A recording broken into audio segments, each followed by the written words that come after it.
Bonjour à tous, bienvenue à toutes les sœurs francophones, bienvenue à Aïcha qui va être notre intervenante pour cette discussion. Donc moi je me présente Madula Diakité, je suis coordinatrice au sein de la plateforme Zara's Dreams. Donc je me charge du développement francophone, donc l'idée c'est de donner l'accès à la plateforme à un maximum de personnes et de passer au-dessus de la barrière linguistique et faire en sorte que tout le monde puisse bénéficier des réflexions et des conseils avisés des intervenants qui apportent leur réflexion au sein de cette plateforme. Donc là, c'est la seconde discussion BU Powerfully en français. Et aujourd'hui, nous allons aborder le sujet de la santé mentale. Donc avec Aïcha Waba. Je pense qu'il est important aussi d'expliquer brièvement qu'est-ce que c'est Zara's Dream, quelles sont les actions, la vision. Donc c'est, pour faire bref, une communauté vraiment de femmes avec un objectif de bâtir un changement positif dans la vie d'une autre femme. Donc c'est vraiment un réseau d'entraide, un réseau de partage entre les jeunes femmes. Et la vision qu'on a, elle repose sur des piliers qui ont été définis en fonction des besoins. Le premier pilier, c'est un pilier opportunité. Donc, en tant que jeune femme, on a souvent été exposée à un manque d'opportunités, un manque de réseau, un manque d'informations. Et à travers cette plateforme, l'objectif, ça serait de pallier à ce problème identifié en créant des synergies, en créant des connexions.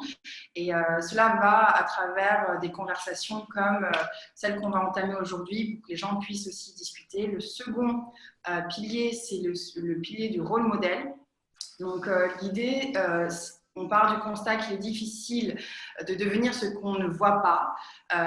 Donc on s'engage à travailler sur la transmission intergénérationnelle, à encourager le mentorat. Donc Zara's Dreams a un programme de mentorat où on met en relation des femmes qui sont en train de bâtir leur carrière et d'autres femmes qui ont finalement accompli pas mal de choses et qui peuvent retransmettre. Le troisième pilier, c'est la confiance en soi. On sait qu'il est aussi très difficile dans notre monde d'avoir confiance en nous-mêmes parce qu'on nous fait croire assez souvent qu'on n'est pas assez, qu'on n'est pas assez forte, qu'on n'est pas assez intelligente ou qu'on n'est pas à notre place. Et c'est à travers la discussion, c'est à travers le partage de connaissances qu'on parvient à accepter nos qualités et à aussi les prendre en considération, à aller de l'avant. Le dernier pilier, c'est Power Jacket. Ça, c'est vraiment l'identité, l'histoire, le storytelling de la plateforme. L'idée, c'est de pouvoir faire des dons de vêtements à des jeunes femmes pour qu'elles puissent aller à leur première interview ou en tout cas faire leur premier travail avec une tenue qui leur correspond, avec laquelle elles se sentent en puissance.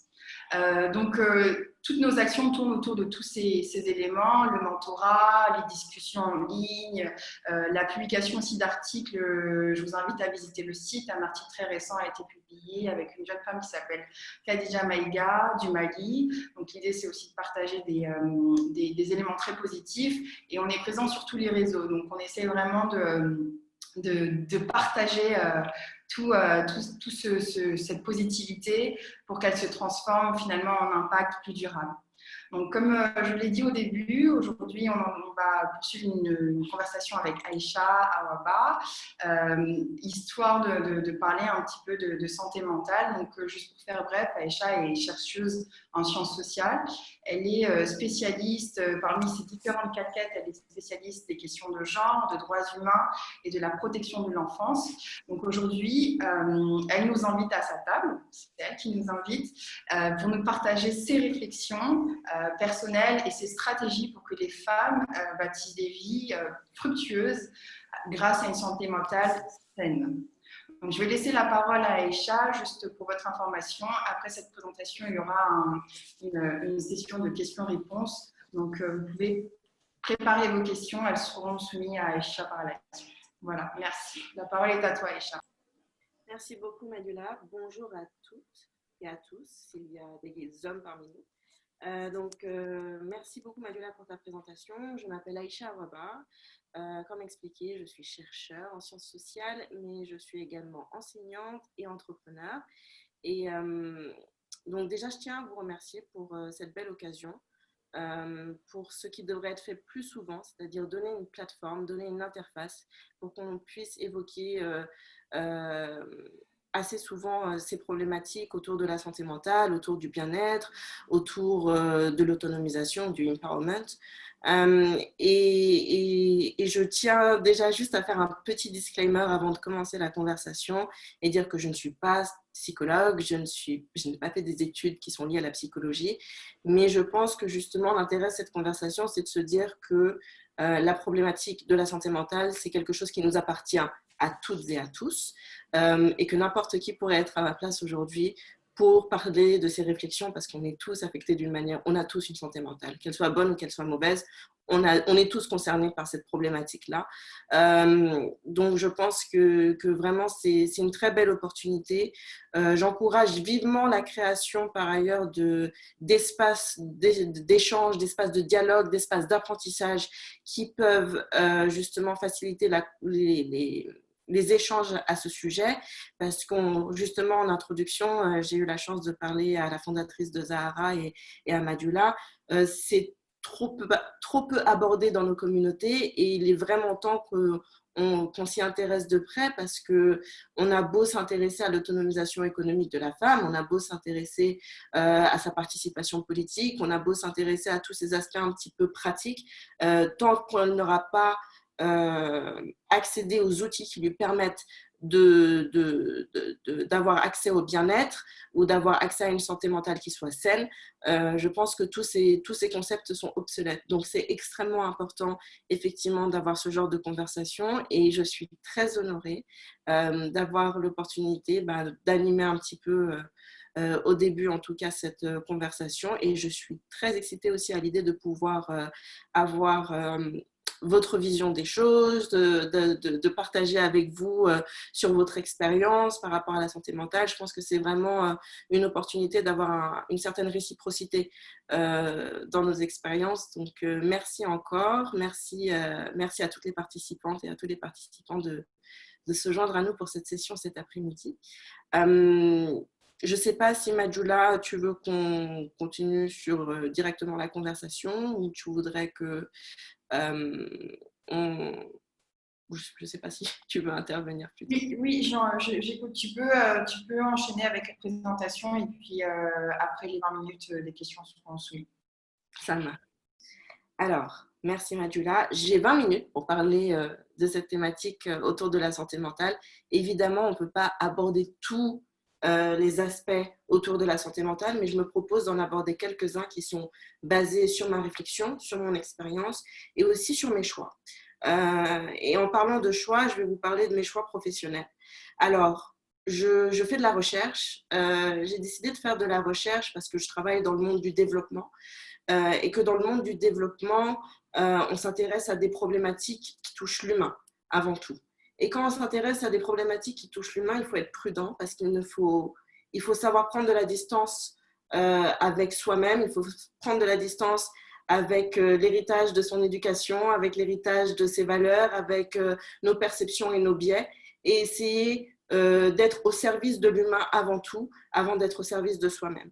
Et pourquoi je fais de la recherche? Parce que la recherche, ça m'a permis d'approcher certaines thématiques qui sont très lourdes, finalement, émotionnellement. Je travaille, par exemple, en ce moment, je fais une recherche sur le mariage des enfants. Et en faisant cette recherche sur le mariage des enfants, alors bien sûr que l'affect s'y mêle, bien sûr que ça fait mal au cœur de parler de ce genre de problématiques. Et la recherche, ça me permet de prendre de la distance et de vraiment essayer d'appréhender de manière aussi objective, aussi scientifique que possible, ces thématiques qui sont extrêmement difficiles. En particulier, j'ai fait de la recherche et peut-être vous comprendrez mieux pourquoi après j'aborde ce sujet-là. J'ai fait de la recherche parce que je m'intéresse donc au continent dont je suis issue, à l'Afrique de l'Ouest. Je m'intéresse à la situation des jeunes filles. Je suis une jeune fille également. Je m'intéresse à la problématique des violences faites aux femmes également. Je suis une femme et malheureusement, je pense que nous avons toutes fait l'expérience d'une violence, peu importe la forme, peut-être à des degrés différents. Et encore une fois, je ne pense pas que on puisse hiérarchiser la souffrance, mais je pense qu'en tant que femme, on a été confronté d'une manière ou d'une autre à une expérience violente sur le plan psychologique, sur le plan physique, sur le plan sexuel, sur le plan économique, sur le plan symbolique.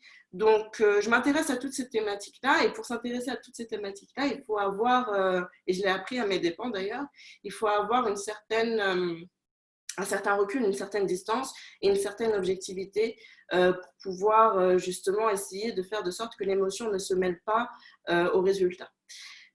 Et pourquoi je me suis intéressée à ça? Donc, j'ai utilisé un petit système. J'ai oublié, je ne sais pas si je vous ai précisé, je suis enseignante. Donc, je vais essayer quelques outils pédagogiques. On va voir si ça marche. Mais moi, je fonctionne beaucoup avec les post-it. Et surtout, je crois beaucoup au pouvoir des mots et au pouvoir visuellement de voir des mots et justement de se rattacher à ces mots-là pour essayer d'établir une réflexion. Donc, le premier mot que je vais aborder, et on va voir si ça concerne d'autres personnes dans le groupe, n'hésitez pas à faire un petit retour dans le chat box. C'est le mot génération. Donc, ça sert strictement à rien que je vous le montre, je pense, parce que c'est dans le sens inverse, mais c'est le mot génération. Le mot génération, pourquoi? Alors, je vous ai dit que j'ai fait de la recherche et je vous ai dit que je m'intéresse, par exemple, au mariage des enfants. Pour vous donner un peu d'histoire par rapport à ma propre personne, je m'appelle Aïcha Waba. Je suis d'origine sénégalaise. Je suis née en France, j'ai grandi en France et je réside actuellement au Sénégal. J'ai une éducation qui a été très fortement marquée par mon identité en tant que Peul, qui est une ethnie que l'on retrouve un peu dans toute l'Afrique de l'Ouest, mais également dans l'Afrique de manière générale, même en Afrique australe. Et cette éducation, pardon, elle m'a, d'une manière ou d'une autre, orientée vers mes choix professionnels aujourd'hui. Pourquoi je m'intéresse au mariage des enfants?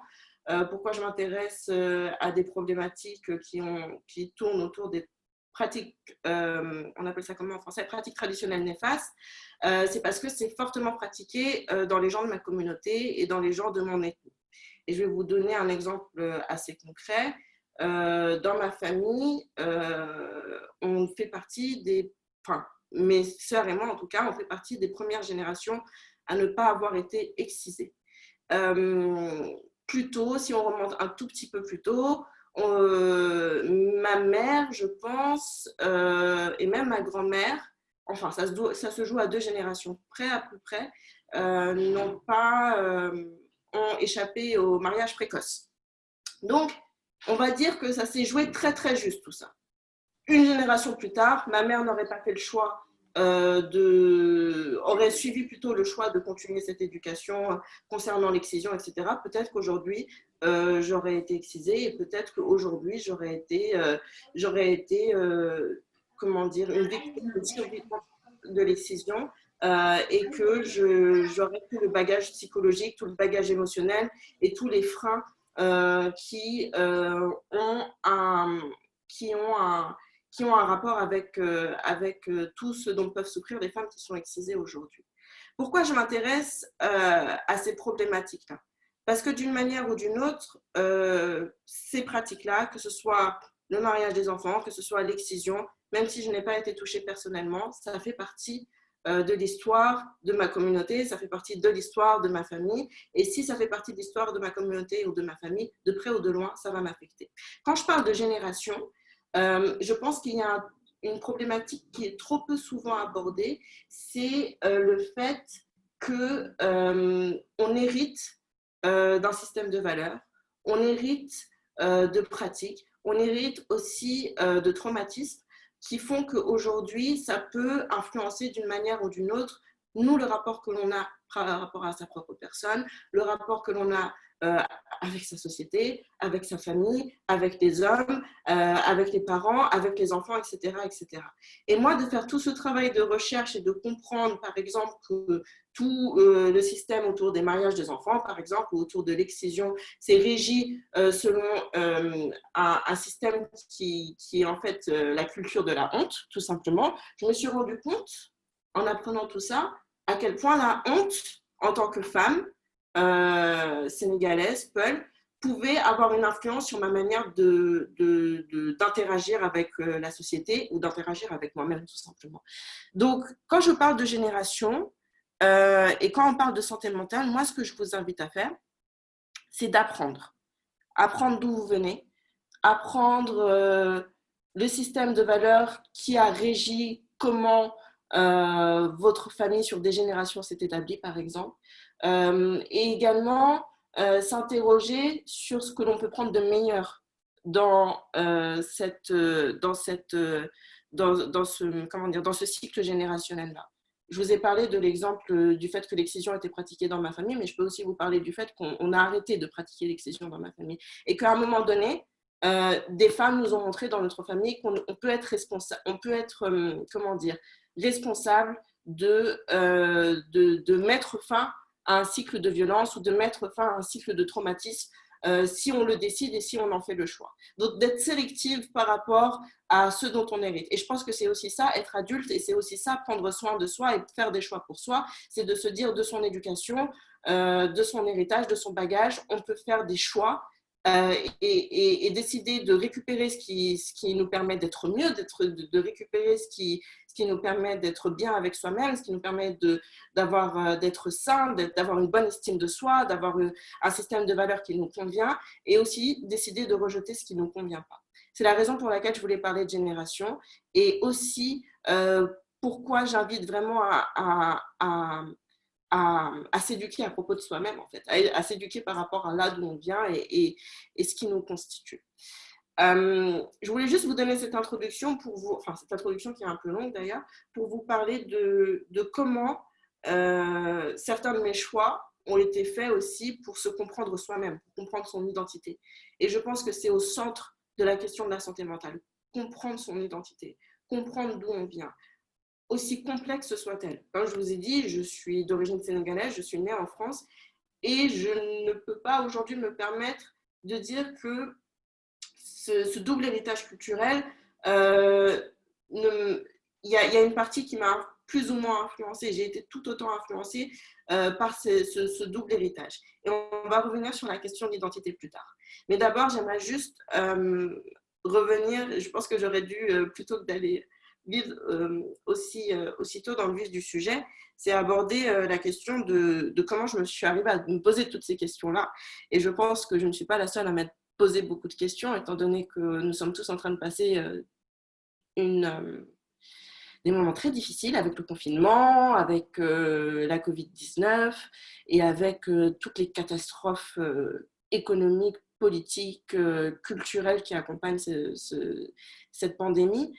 Je pense qu'on a tous été amenés par défaut à faire cette introspection, à faire ce regard à l'intérieur de soi et à se poser des questions réelles quand peut-être avant la pandémie, on avait trop de distractions ou bien trop d'occupations pour nous permettre d'avoir ce regard sincère finalement vis-à-vis de soi-même. Moi, j'ai passé les 2 premiers mois du confinement à être pas, je sais pas comment, je dirais pas heureuse, mais je me suis dit que c'était une opportunité finalement. Et j'ai le privilège de dire que c'est une opportunité. Et attention, je ne pense pas que ce soit un privilège pour tout le monde que de s'être retrouvé dans le confinement. Mais je pense que pour beaucoup aussi, ça a été l'occasion de prendre une pause déjà, de ralentir le rythme de ses activités, de sortir du burn-out. Pour celles qui étaient concernées de près ou de loin par le burn-out, et de faire le point sur sa vie, sur là où on en est, sur ce qu'on veut faire, etc. Donc, je pense que ça a été un petit peu l'option par défaut qui a été provoquée par cette pandémie-là. Et je pense que cette pandémie-là, elle nous a appris quelque chose d'autre. Elle nous a imposé quelque chose, elle nous a imposé le changement. Avec cette pandémie, avec l'avènement de la Covid-19, c'était le moment de changer. On n'avait pas le choix de est-ce qu'on doit changer ou est-ce qu'on ne doit pas changer. Ça nous était imposé, il faut changer. Il y a quelque chose qui doit changer. Et maintenant, ce qui revenait de notre choix, c'était de se dire est-ce qu'on va changer pour le meilleur ou est-ce qu'on va changer pour le pire. Mais quoi qu'il en soit, on va changer et il va devoir y avoir des bouleversements dans nos vies. Et je pense que nous sommes tous affectés par ces bouleversements dans nos vies-là. Personnellement, je pense que ces 2 premiers mois ont été l'opportunité, encore une fois, de me reposer, par exemple, parce que j'avais un emploi du temps assez chargé. Ça a été aussi l'opportunité de redécouvrir ce que ça veut dire le self-care, qui est un concept qu'on entend beaucoup et qu'on entend de plus en plus d'ailleurs, et de faire des choses qui sont a priori censées me permettre d'être en phase avec moi-même, d'être bien, etc., etc. 2 mois, c'est bien. Au bout de 2 mois, l'introspection, on commence à avoir fait le tour. Mais je pense que de manière générale, on a quand même eu tous cette tendance à essayer, j'espère d'ailleurs, de s'orienter vers des choix d'entretien personnel qui soient orientés vers comment prendre soin de soi, comment essayer peut-être aussi d'être plus résilient, comment essayer de développer ses compétences, etc., etc. Moi, cette période de Covid-19, qui n'est toujours pas terminée d'ailleurs, donc on peut même pas en faire le bilan encore, ça m'a permis de préciser le rapport que je voulais avoir avec moi-même. Parce que finalement, je pense que d'une manière ou d'une autre, on s'est tous retrouvés un petit peu isolés et contraints de rester avec soi-même. Parce qu'à un moment donné, je pense que FaceTime, WhatsApp, etc., etc., on avait tous fait le tour. On n'a plus. Enfin, moi, personnellement, je me suis retrouvée à un moment donné où je me suis dit, ça y est, j'ai plus rien à dire par téléphone à mes amis. Voilà, il faut que je fasse face à moi-même, il faut que je fasse ce travail-là de me regarder et de préciser là où, qui je suis, qui je veux être et comment je vais arriver à être cette personne-là. Et je me suis rendu compte que, et parce que ce n'est toujours pas fini, la Covid-19, que ce chemin vers le bien-être, ce chemin vers l'épanouissement, c'est pas une destination, c'est réellement un chemin, c'est réellement un trajet, c'est réellement un voyage. Et il faut se dire que cette chose-là, elle est constante. C'est comme une toile d'araignée, c'est comme une araignée qui tisse sa toile, pardon. Le jour où cette toile est détruite par n'importe quoi, elle ne va pas juste s'arrêter et se dire que c'est terminé, elle va recommencer à tisser sa toile. Et c'est aussi ça le voyage dont je parle avec tout ce qui est self-care. Et en particulier, parmi les questions que je pense, je me suis beaucoup posée, et je me suis posée toute ma vie d'ailleurs, et ça a beaucoup orienté beaucoup de mes choix professionnels, beaucoup de mes choix personnels, beaucoup de mes choix sociaux aussi. C'est ce rapport à l'identité, par exemple. Et je pense aujourd'hui qu'on a un très beau lot de participantes qui viennent d'un peu partout. Et que je pense qu'on a parmi nous également un certain nombre de femmes noires, peut-être de femmes issues de l'immigration de seconde ou de troisième génération, même de première génération, de femmes qui vivent dans des contextes où elles sont minoritaires et qui voilà, qui ont toujours été confrontées à ce problème d'identité. Un problème d'identité qui soit racial, qui soit d'ordre religieux, qui soit d'ordre social, et au fait que voilà, c'est toujours une épée de Damoclès qui est au-dessus de nos têtes, et qu'au final, on a tellement développé des mécanismes de résilience par rapport à notre identité qui parfois ne convient pas à la société à laquelle on convient, qu'on ne se rend pas compte de la pression morale dont il est question lorsqu'on est confronté à ce problème d'identité. Donc moi, je me suis posé beaucoup de questions sur l'identité et sur comment être en paix avec cette identité, aussi complexe soit-elle, aussi peu acceptable ou acceptée soit-elle, et comment essayer de se dire que voilà, malgré le fait qu'on ne répond pas à des critères, aux critères entre nous, on arrive à être en paix avec nous-mêmes, on arrive à se sentir, et je passe à mon autre mot qui est un mot très important pour moi et qui a pris toute sa signification cette année. Et encore une fois, je vous montre ce mot alors que vous ne le voyez pas parce que c'est à l'envers, mais c'est le mot légitime.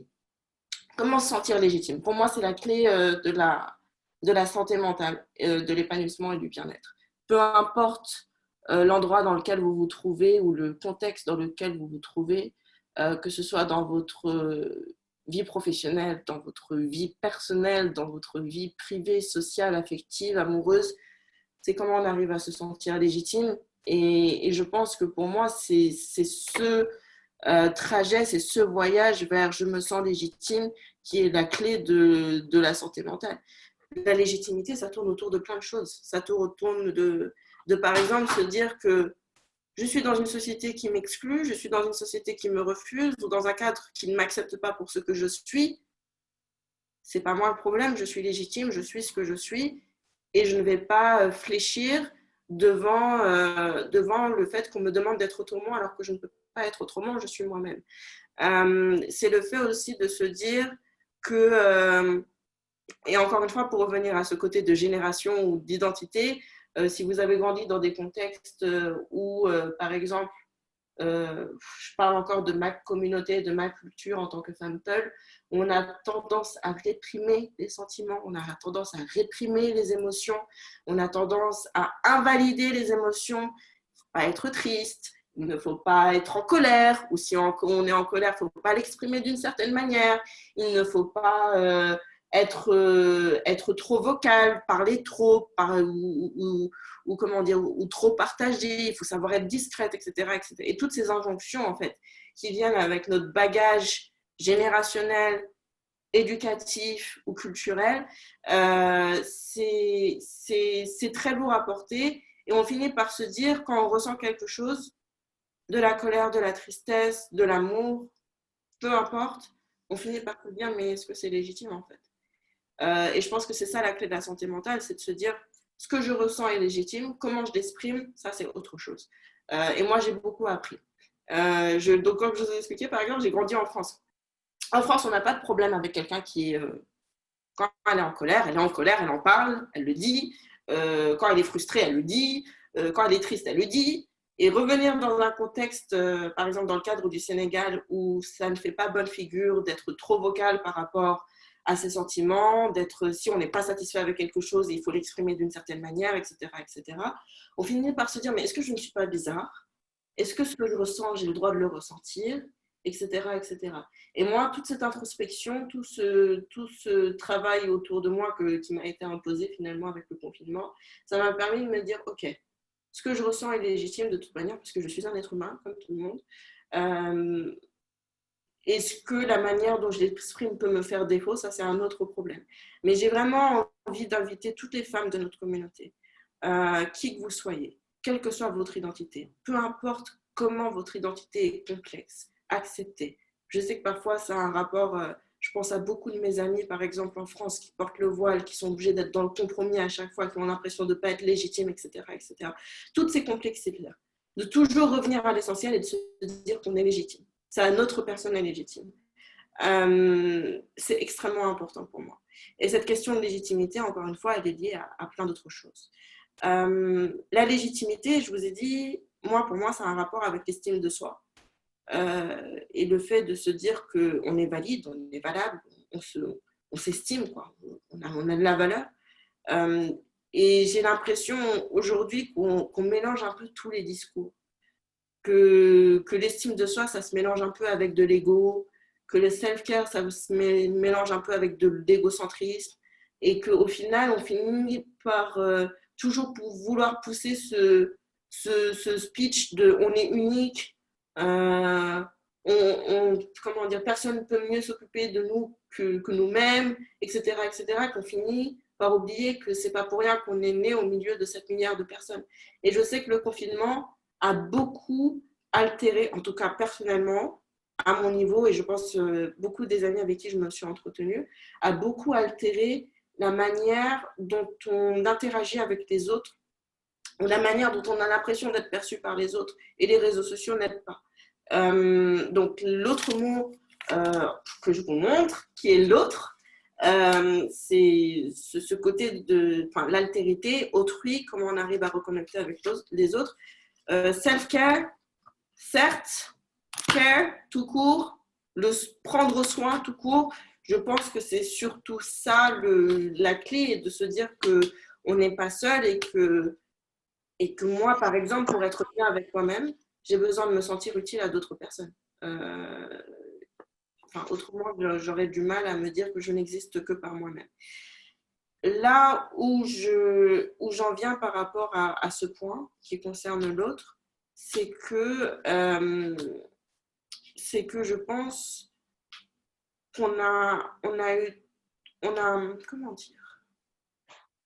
Je cherche le mot. On a tendance à, à penser qu'on est profondément bienveillant. Je pense qu'on est tous convaincus que personnellement, on est profondément bienveillant et que maintenant, avec ce discours de self-care et le fait de se recentrer sur soi, etc., on finit par en oublier les autres. On finit par en oublier le poids de ses mots, on finit par en oublier le poids de ses actions, on finit par ignorer les autres, on finit par voilà, se mettre dans une espèce de séclusion que je trouve assez malsaine. Peut-être que c'est une tendance que j'observe autour de moi, mais c'est ce dont j'ai l'impression. Et aussi peut-être parce qu'on a peur du rejet, on a peur de l'abandon, on a tendance de moins en moins à aller vers l'autre. Et je trouve que c'est quelque chose qui est assez inquiétant. Pourquoi je parle de l'autre? Je parle de l'autre parce que aujourd'hui, ce que je suis en train de faire avec vous, c'est vraiment, je le fais parce que je suis convaincue qu'on ne pourra pas mieux s'en sortir, qu'on ne pourra pas aller mieux, qu'on ne pourra pas s'épanouir tant qu'on n'est pas dans le don de soi à l'autre, tant qu'on n'échange pas, tant qu'il n'y a pas une mutualisation, tant qu'on n'arrive pas à trouver des espaces où on peut échanger, en particulier entre femmes, et c'est très important entre femmes, sans se juger, sans mettre la lumière sur les défauts des autres, sans se motiver, etc. Je parlais à une amie hier, je ne sais pas si elle est là aujourd'hui, mais moi j'ai encore besoin de ça et je sais que le confinement a beaucoup affecté ça. Donc je félicite et vraiment j'applaudis cette initiative de Zahra Stream parce que je me dis que c'est exactement ce dont on a besoin. On a besoin de se sentir au sein d'une communauté pour pouvoir exister. On a besoin d'apprendre, on a besoin de savoir que notre souffrance, elle est partagée. On a besoin de savoir que notre victoire, quand quelqu'un gagne, ben on gagne toutes. Et je pense qu'on n'a pas su justement instaurer des cadres comme ça suffisamment solides pour qu'on arrive à échanger et à se dire que ma santé mentale importe seulement si la santé mentale de ma soeur aussi est au beau fixe. Donc, je pense que c'est vraiment, moi personnellement, le self-care, je pense que c'est dans l'altérité, c'est dans les autres qu'on la trouve. Il y en a beaucoup qui disent que l'enfer, c'est les autres. C'est vrai, l'enfer, c'est les autres. C'est la peur du regard de l'autre, etc., etc. Mais je pense que c'est dans la manière dont on interagit avec les autres que l'on pourra changer. Par exemple, je m'excuse, j'ai pas pu communiquer sur les réseaux sociaux cette semaine parce que j'ai décidé de me mettre en retrait par rapport aux réseaux sociaux dans la mesure où je suis convaincue et dans les références que Majula va partager avec vous que les réseaux sociaux peuvent impacter de manière très négative la manière dont on interagit avec les autres. Le fait d'être dans l'intimité de quelqu'un sans parler avec la personne, en voyant toutes ses stories et toutes les photos qu'elle poste, etc., etc., je trouve ça extrêmement gênant alors que tu peux voir toute l'actualité et toute l'intimité d'une personne pendant un an sans parler avec elle. Et moi, je trouve que les réseaux sociaux, ce sont des outils magiques si on sait bien les utiliser.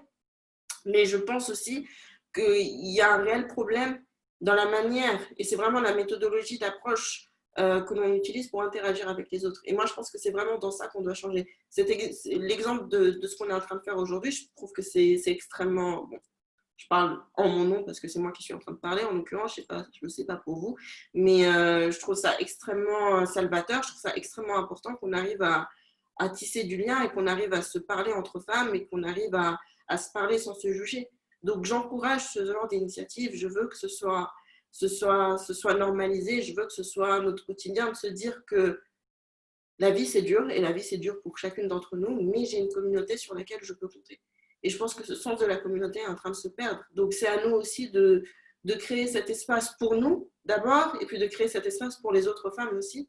En particulier d'autres femmes qui peuvent passer par les mêmes difficultés, par les mêmes expériences sociales que nous, pour justement essayer de trouver pas seulement un refuge, mais de la force on ne devrait pas être toute seule à traverser ces difficultés. On devrait pouvoir se dire que mes sœurs sont là, on devrait pouvoir se dire que mes frères sont là. Donc voilà, je pense que c'est vraiment autour de ces 4 questions que j'ai essayé de centrer mes réflexions autour de ce que c'est le self-care, l'épanouissement, etc. Je pense que le sujet est très large, mais que de manière générale, si on arrive à trouver les bons outils et qu'on essaye de prendre de la distance pour reconsidérer les choses, on peut vraiment essayer de trouver des moyens de s'en sortir en se rappelant, encore une fois, que ce n'est pas une destination, mais c'est réellement un voyage qu'on doit emprunter. Et en parlant d'outils, je sais qu'on m'avait demandé de partager certains de mes outils. Donc, comme je vous l'ai dit, j'ai 45 000 post-it devant moi. Parce que les post-it, en fait, ça, pour moi, c'est le rappel. J'ai écrit ici.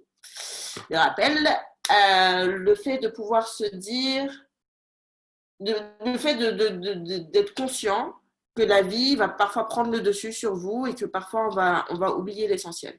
Et moi, je sais que le plus important pour moi, c'est de cultiver un rapport à la spiritualité, un rapport avec Dieu, par exemple en particulier, et un rapport qui soit plus sain avec la spiritualité de manière générale. Donc, je sais que j'ai des mots un petit peu partout qui me rappellent à l'essentiel et qui, dans les moments de doute, il y en a partout dans ma chambre. C'est pour ça que je regarde dans tous les sens, je suis désolée, qui me permettent dans des moments de doute de revenir à l'essentiel et puis de ne pas perdre de pas perdre le fil conducteur de ce en quoi je crois, ce pourquoi je suis là et ce pourquoi je me bats et ce pourquoi j'existe.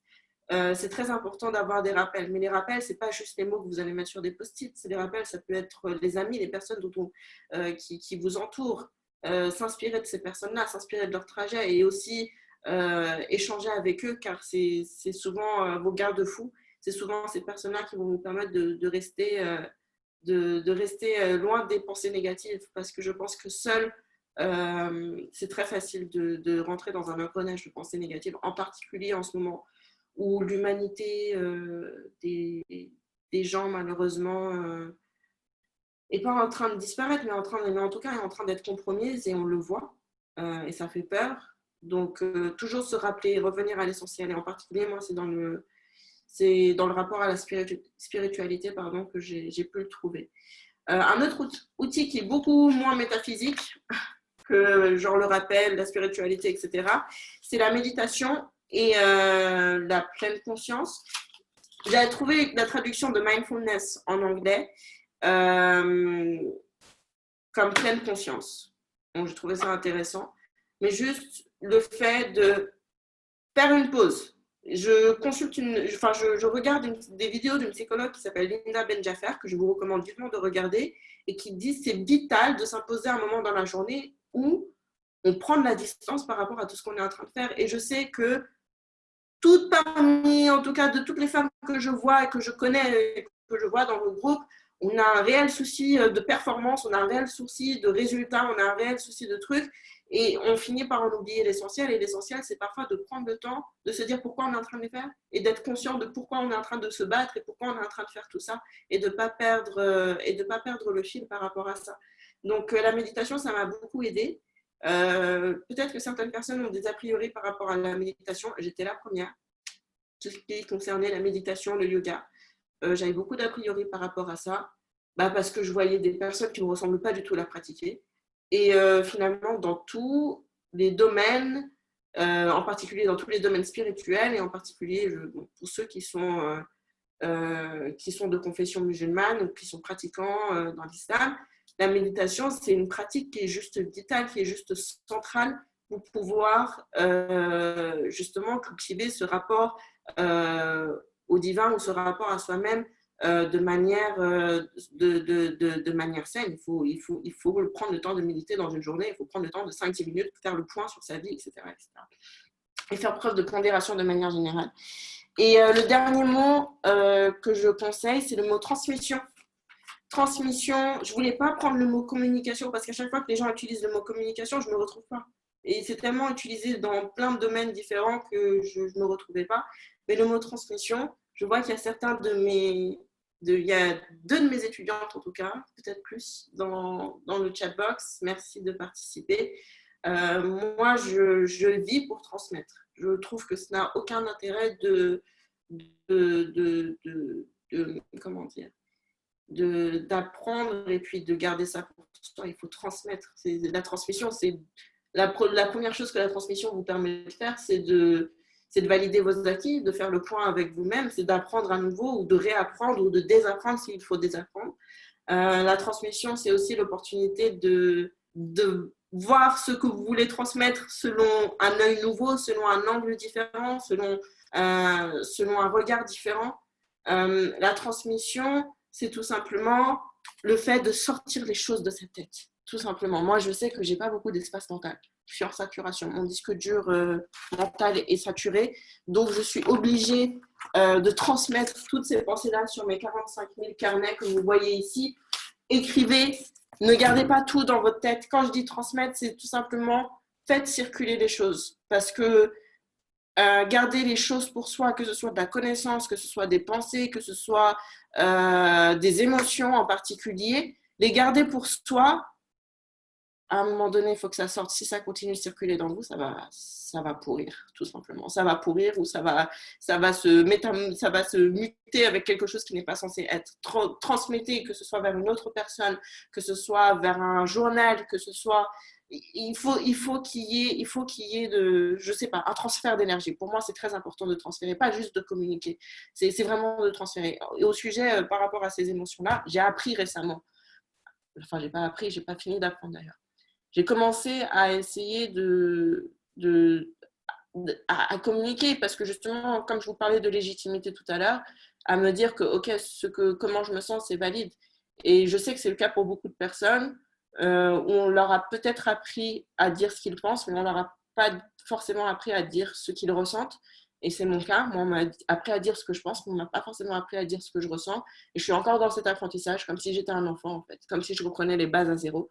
Et que j'apprenais à parler de mes sentiments, déjà à arrêter d'invalider ce que je ressens et à me dire ce que je ressens, c'est juste, et juste à apprendre à le communiquer de manière à ce que la personne le comprenne en face de moi, tout simplement, pas à ce que la manière, pas de sorte à ce que mon émotion se transfère sur une personne, mais juste de manière à faire comprendre à la personne en face de moi ce que je ressens. Et moi qui pensais avoir un ego surdimensionné, une fierté mal placée, j'ai commencé à parler de mes sentiments et de mes émotions et je ne suis pas morte alors que je pensais que j'allais en mourir de parler de mes émotions. Et je sais que c'est le cas pour beaucoup d'entre nous parce qu'on n'a pas envie de perdre la face, on n'a pas envie d'être vulnérable, on n'a pas envie d'être jugé.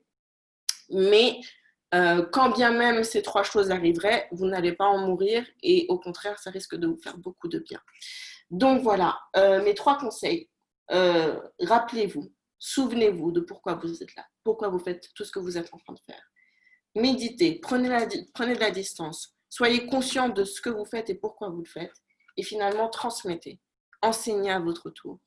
Validez vos acquis et apprenez à voir les choses d'un autre regard. Quand je vous parlais de l'autre, c'est très important pour moi. Je ne vis pas sans l'autre. Je ne peux pas vivre sans l'autre. J'ai essayé de me convaincre que ouais, je peux vivre toute seule, je suis une femme indépendante. Je ne vis pas sans l'autre.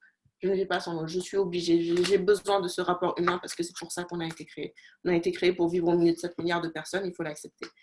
Et apprenez à vous sentir légitime, à vous dire que vous êtes légitime, que ce soit dans le cadre professionnel. Et on pourra vous dire, et je sais qu'on est toutes passées par ce genre de difficultés, où on ne s'est pas forcément senti à sa place, que ce soit à l'école, que ce soit dans le cadre professionnel, que ce soit même dans sa vie de famille personnelle.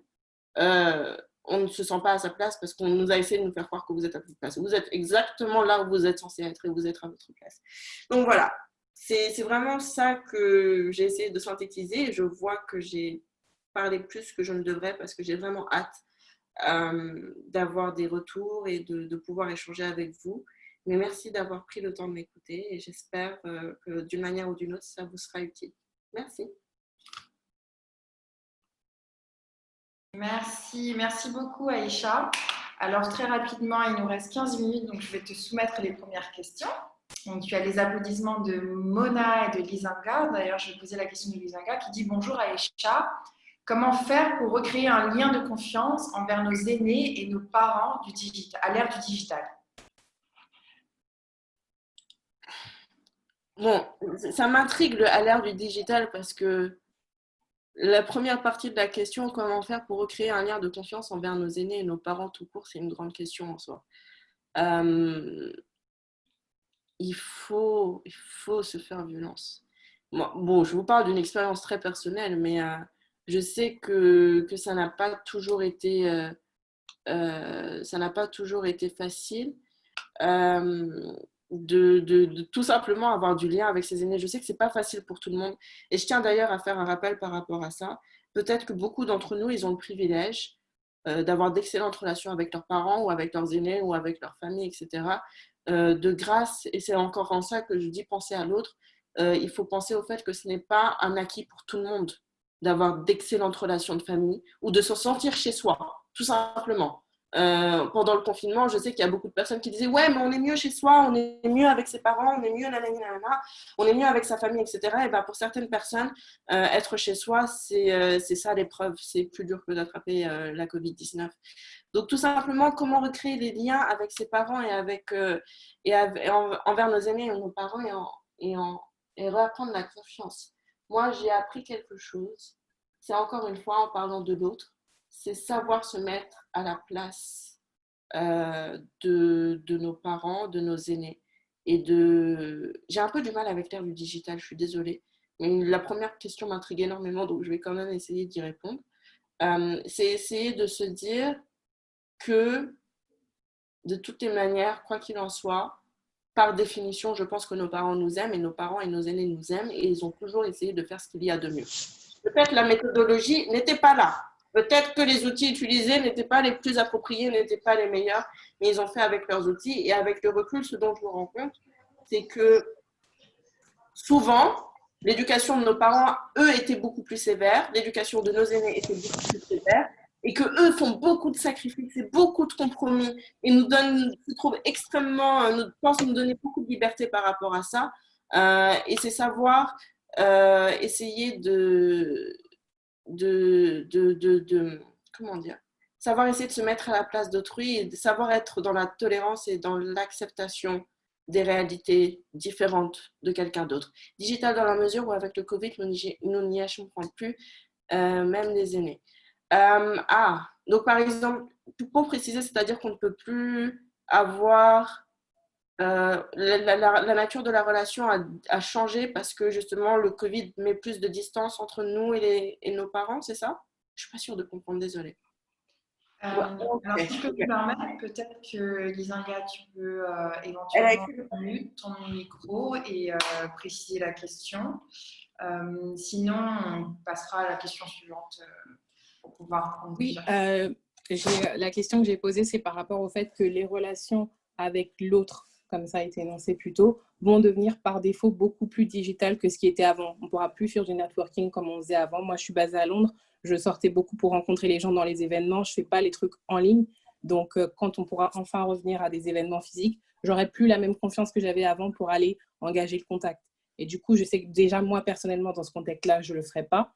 Mais alors, en plus, avec des aînés ou des personnes avec qui j'ai envie de créer un contact pour recréer des liens et trouver des informations par rapport à mes racines, ça va devenir encore plus compliqué d'aller expliquer pourquoi je ne peux pas faire un câlin parce que j'ai peur de transférer quelque chose, par exemple. Je comprends beaucoup mieux. Merci beaucoup d'avoir clarifié. Franchement, j'aimerais vraiment avoir la réponse à cette question. Et je pense qu'on est tous confrontés à ça. Moi, ça va faire 7 mois, j'ai pas eu de câlin de mon papa, de ma maman. C'est difficile parce que les choses sont... la distance s'impose et malheureusement, j'ai l'impression que on n'a pas d'autre choix que d'apprendre justement à peut-être mieux communiquer, même si c'est digitalement. C'est peut-être mieux choisir ses mots, savoir dire des choses qui touchent plus, savoir vraiment faire des attentions être encore plus créatif, être encore plus innovant dans la manière dont on approche les gens. Et essayer de vraiment transcender ces barrières-là, on n'a pas le choix. Comme je vous ai dit tout à l'heure, là, le Covid, il nous impose un changement. Essayons de changer pour le meilleur en étant peut-être plus innovants dans notre manière d'approcher les choses. Je sais que moi, par exemple, ma mère avec qui ça n'a pas toujours été facile de communiquer, on parle beaucoup par SMS et elle me fait des grosses déclarations par SMS, ce qu'elle n'aurait jamais fait à l'oral. Elle me fait des très jolies déclarations d'amour par message. Donc peut-être que le digital, au contraire, c'est une opportunité pour les plus timides ou les plus pudiques d'entre nous d'essayer d'être beaucoup plus sincères dans toute manière d'interagir. Mais encore une fois, c'est une question d'intention. Essayons d'être plus sincères peut-être dans nos rapports sociaux. Alors, on a une autre question de Fatou Bagaté.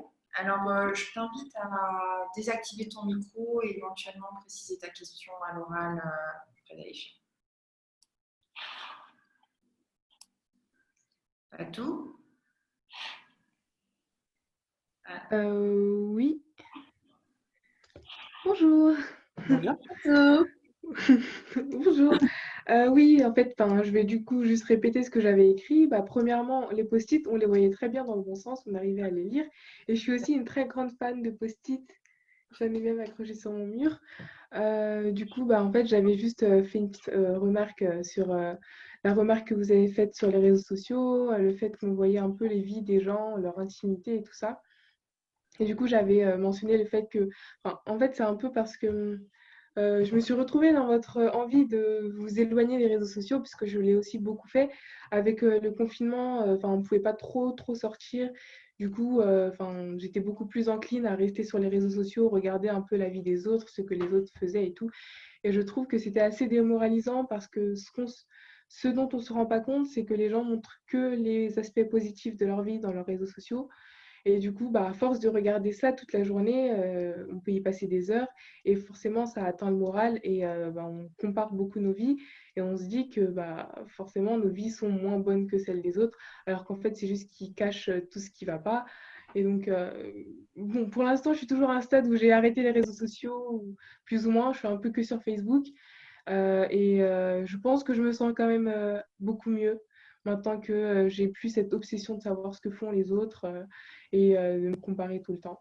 Et sinon, j'avais une question parce que comme vous travaillez dans la recherche et tout, on sait qu'il y a plein de programmes à l'échelle internationale, les organisations internationales qui mettent en place des mesures, je ne sais pas moi, pour la pauvreté, en rapport avec le développement, etc. Et ma question, c'était de savoir qu'est-ce qui est fait pour la santé mentale à l'échelle internationale. Merci Fatou pour cette question et c'est un plaisir de vous revoir. Fatou est une de mes étudiantes en fait. Alors, à l'échelle mondiale, je n'ai pas l'impression qu'il y ait grand-chose qui soit fait. Et avant même d'aller chercher des solutions à l'échelle mondiale, moi, je m'intéresserais à comment on peut avoir des solutions à l'échelle locale avant tout. Parce que je pense que les questions de santé mentale, selon les valeurs, selon les systèmes de valeurs, selon les approches sociales, il serait peut-être plus intéressant de voir à l'échelle locale comment on peut retrouver un petit peu des moyens de mieux échanger, parce que je pense que il existe des organisations de manière générale, j'en ai pas connaissance très honnêtement, mais je peux me renseigner à ce sujet, mais il existe au niveau national en tout cas des structures pour prendre en charge les gens psychologiquement. Mais on remarque par exemple au Sénégal, et à travers mon expérience avec Doina et tout ce qui concerne la lutte contre les violences aux femmes, que bien vrai qu'il existe des structures de prise en charge psychologique ou de suivi psychologique ou de trucs de santé mentale, mais c'est le problème, c'est pas qu'il n'en existe pas, le problème c'est que de un, elles ne sont pas accessibles parce qu'elles sont très chères, ça coûte très cher de prendre soin de sa santé mentale avec un psychologue, et ça c'est partout dans le monde. Au Sénégal, une séance chez le psychologue, ça coûte 25 000 francs CFA. 25 000 francs CFA, c'est la moitié du salaire moyen au Sénégal, donc je ne vois pas comment c'est possible. De deux, quand bien même on a les moyens, parfois on a tellement de préjugés et tellement comment dire, d'a priori par rapport à ce que c'est la santé mentale. Parce que pour les gens, pour certaines personnes, malheureusement, quand on parle de santé mentale, ça veut dire forcément folie, ça peut forcément dire des cas extrêmes, excessifs, bipolarité, schizophrénie, etc. Ça existe et faut arrêter de l'approcher avec cet œil négatif. Ce sont juste des maladies, d'une part. Et de deux, la santé mentale, ça commence tout simplement avec juste le fait d'être anxieux et de ressentir du stress. quand on est stressé, quand on est anxieux, et je pense que, est-ce que c'est prétentieux de dire que 100% d'entre nous avons fait d'expérience de l'anxiété? C'est un problème de santé mentale et il faut trouver les ressources pour justement lutter contre ça. Donc là, c'est plus, moi je pense qu'à l'échelle internationale, il y aura toujours ce problème de personnellement comment on arrivera à toucher les gens, d'une part qui n'y ont pas accès et d'autre part qui n'ont culturellement pas l'habitude d'entendre parler de cette problématique et essayer de justement transcender ces barrières pour pouvoir les rendre accessibles.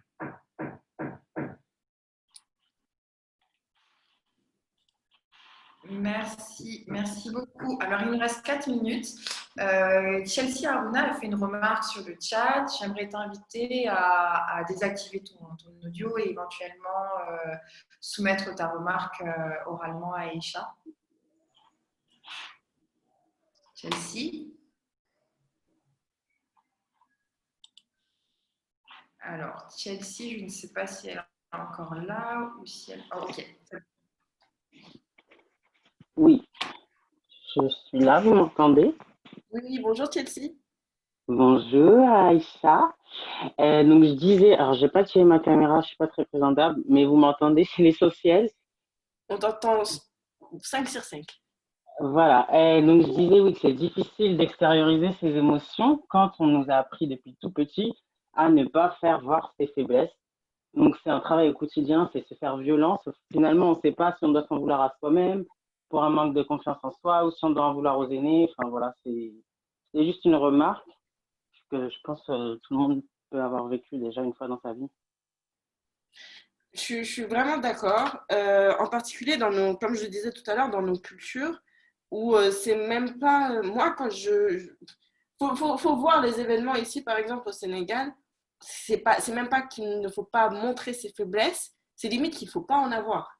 On n'a pas le droit de se sentir triste, on n'a pas le droit de se sentir en colère, on n'a pas le droit de voilà, et c'est encore plus grave de le montrer. Et je pense que c'est à nous aussi de nous responsabiliser par rapport à ça, dans le sens où c'est à nous de ne juger personne quand on voit quelqu'un dans une situation de faiblesse. Et c'est pour ça que j'ai parlé de l'autre tout à l'heure aussi, c'est de se dire que nous-mêmes, on a une responsabilité personnelle dans le fait qu'on ne doit pas réprimer quelqu'un dans l'expression de ses émotions, on ne doit pas utiliser des mots qui vont faire que la personne va se sentir stigmatisée, on ne va pas… voilà, moi je pense que c'est à ce niveau-là, déjà que nous-mêmes, on peut changer la donne par rapport peut-être à la génération précédente et essayer d'avoir un rapport beaucoup plus sain par rapport à soi-même déjà. C'est pour ça que j'ai longuement parlé de la légitimité et de se dire, vous êtes à votre place, ce que vous ressentez, c'est OK. Vous avez le droit de ressentir. Vous êtes des êtres humains, vous avez le droit toutes vos émotions sont OK. Peu importe ce que vous ressentez, que ce soit de la colère, de l'amour, du désir, tout ce que vous voulez, c'est OK. La manière de l'exprimer, c'est autre chose. Et je pense qu'il y a une manière qui peut être approchée, utilisée pour pouvoir l'exprimer de la manière la plus saine possible, juste de sorte à ce que la personne en face de nous le comprenne. Bien évidemment qu'être en colère, je n'ai pas dit que montrer qu'on est en colère, ça veut dire montrer, c'est faire preuve de violence. Non, je n'ai pas dit ça. J'ai juste dit que exprimer que l'on est en colère, c'est peut-être prévenir que la violence escalade, par exemple. Donc moi, c'est plutôt comme ça. Mais je suis entièrement d'accord avec toi avec le fait qu'on a on a un travail monstrueux à faire, à désapprendre que avoir des faiblesses et le montrer, c'est mal, c'est quelque chose de mauvais. On a un énorme travail à faire et tu te le transmets à toi-même, tu te le transmettras à tes enfants, Inch'Allah, tu vois. Et moi, je pense que c'est ça. Si on a souffert de ça jusqu'à présent, à nous de briser la glace, à nous de briser ce cercle de trauma générationnel qui nous a été imposé. Merci beaucoup, Aïcha. Merci infiniment. On arrive à la fin de la discussion, c'était très rapide. J'aimerais juste pouvoir clôturer avec des moyens et des recommandations de ta part. J'aimerais savoir, est-ce que tu as des livres à recommander, des spécialistes, des personnes qui peuvent accompagner les participants, des lectures ou même des films qui pourraient accompagner les participants dans leur cheminement vers une santé mentale saine et leur permettre justement de de chercher les bons outils qui leur correspondent au mieux. Est-ce que tu as quelques recommandations?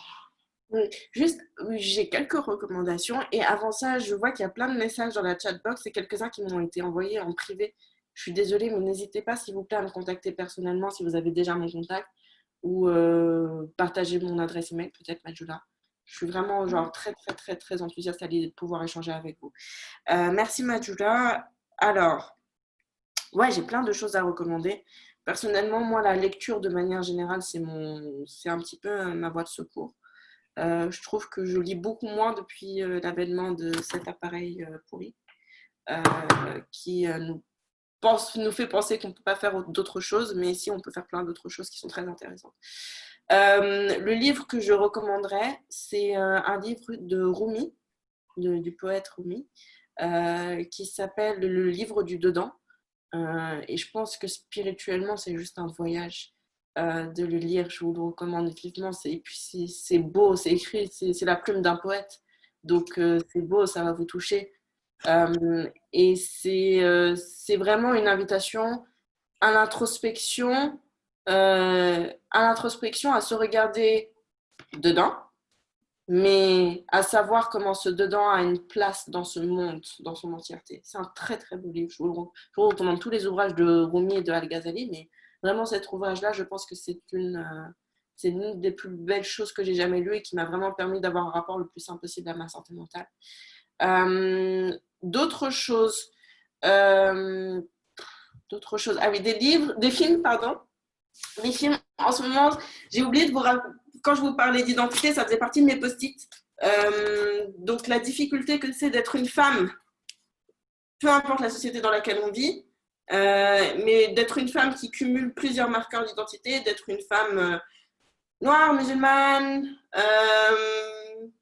ou d'une autre minorité, que ce soit une minorité de genre, d'âge, géographique, social, économiquement, etc. Et de se dire que vraiment, on n'est pas représenté. Et je pense que là, tout commence par la représentation. C'est juste analyser le problème. Il y a un documentaire qui s'appelle Misrepresentation sur Netflix qui parle justement de ce qu'on appelle l'annihilation symbolique.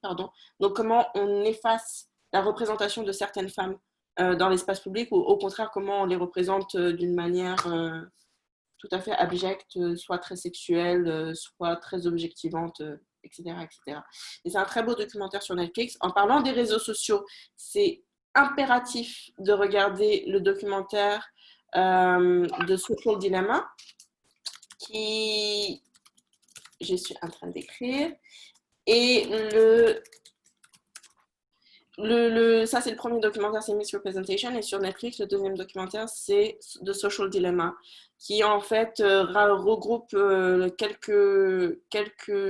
quelques-uns des fondateurs, des pionniers, entre guillemets, des réseaux sociaux, Facebook, Twitter, Instagram, etc., etc., et qui ont développé les algorithmes qui font qu'on est complètement accro et qu'on est complètement addict aux réseaux sociaux et qu'une crise grave est en train de se passer sur le plan de la santé mentale en particulier, mais également sur le plan social, sur le plan politique, et tout l'impact que les réseaux sociaux ont. Je vous recommande vivement d'aller le voir. Il est sorti il y a quelques semaines, mais je pense qu'il va vraiment changer votre perception des choses et peut-être changer votre rapport aux réseaux sociaux également. Fabuleux. Merci infiniment. On va clôturer sur ces mots. Pour tous les participants, merci d'avoir suivi cette discussion.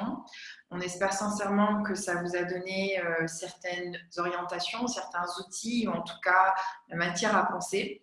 Sachez que, voilà, pour ceux qui ont raté l'introduction de Zara Zwim, ça reste une plateforme vraiment d'entraide entre jeunes femmes, une plateforme qui est accessible à tous. On est présent sur les réseaux sociaux, Twitter, Facebook, Instagram. Il y a le site internet aussi en français. Il y a pas mal d'opportunités qui vont dans le sens justement de cette entraide, en reposant encore une fois sur ces 4 piliers d'opportunité, de confiance en soi, de rôle modèle et des power jackets. Tous ces éléments sont bien précisés sur la plateforme. Je rappelle encore une fois les actions qui sont mises en place. Il y a des programmes de mentorat. J'imagine que parmi nous, il y a des gens plus jeunes, des gens qui sont déjà en poste, d'autres qui sont en quête d'opportunités professionnelles, certains qui cherchent des orientations pour leur carrière professionnelle. Voilà, sachez qu'il y a un programme de mentorat en cours qui est plutôt international et un programme de mentorat plutôt francophone qui sera mis en place. Donc, restez connectés. Ce genre de discussion, on fait en sorte qu'il y ait une certaine fréquence, donc c'est mensuel. Et une chose très importante, n'hésitez pas également à contribuer, à donner votre avis, à suggérer les sujets qui vous paraissent importants. Je pense que c'est aussi essentiel de vous permettre aussi d'apprendre d'autres personnes et de traiter des sujets différents. Donc, n'hésitez pas à envoyer des mails, des messages pour poser vos questions. Les coordonnées de Aïcha vous seront communiquées si vous souhaitez rentrer en contact avec elle ou poser des questions plus précises. Et nous, encore une fois, on reste à votre disposition si vous avez la moindre question et la moindre suggestion, parce qu'il est important de préciser que ça reste une plateforme ouverte à tous et qui se veut utile à toutes. Donc, je vous invite à unmute vos micros, vos caméras pour remercier Aïcha et puis on va clôturer sur cette note-là. Merci. Merci beaucoup Aïcha, merci Madé. Merci Aïcha. Merci. Merci. À très vite. Merci À beaucoup. Au bientôt. revoir. Merci. C'était excellent, merci. Merci vraiment à vous. Merci beaucoup.